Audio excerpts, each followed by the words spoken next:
নেইমারকে নিয়ে বড় দুঃসংবাদ ব্রাজিলের। চলতি 2026 ফিফা বিশ্বকাপে 5 বারের বিশ্ব চ্যাম্পিয়ন ব্রাজিলের জন্য এলো বড় এক ধাক্কা।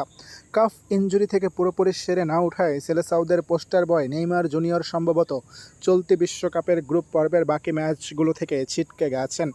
আন্তর্জাতিক ক্রীড়া মাধ্যম ইউএসপিএন এর এক প্রতিবেদনে জানানো হয়েছে, 34 বছর বয়সী এই ফরোয়ার্ডকে নিয়ে কোনো রকম তাড়াহুড়ো করতে নারাজ ব্রাজিল মেডিকেল টিম। তাদের মূল লক্ষ্য নেইমারকে নকআউট পর্বের আগেই শতভাগ ফিট করে মাঠে ফেরানো।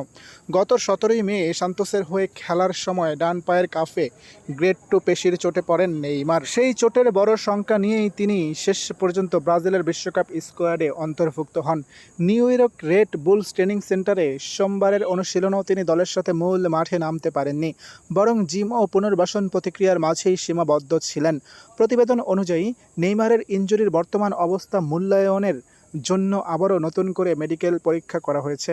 তবে ব্রাজিলিয়ান ফুটবল কনফেডারেশন এখনও এই পরীক্ষার আনুষ্ঠানিক ফলাফল প্রকাশ করেনি। ব্রাজিল তাদের এবারের বিশ্বকাপ অভিযান শুরু করেছে মরক্কোর বিপক্ষে 1-1 গোলের হতাশাজনক ড্র দিয়ে।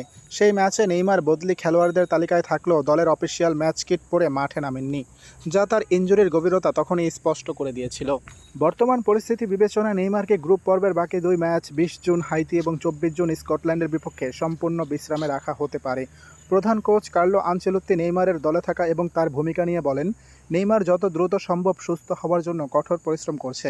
আমরা যখন তাকে স্কোয়াডে রেখেছিলাম তখন কেবল তার অনবদ্য টেকনিক্যাল দক্ষতার জন্যই রাখিনি, বরং তার দীর্ঘ অভিজ্ঞতা এবং দলের তরুণ খেলোয়াড়দের সামনে যে সে উদাহরণ তৈরি করতে পারে সেটার জন্য তাকে আমাদের প্রয়োজন।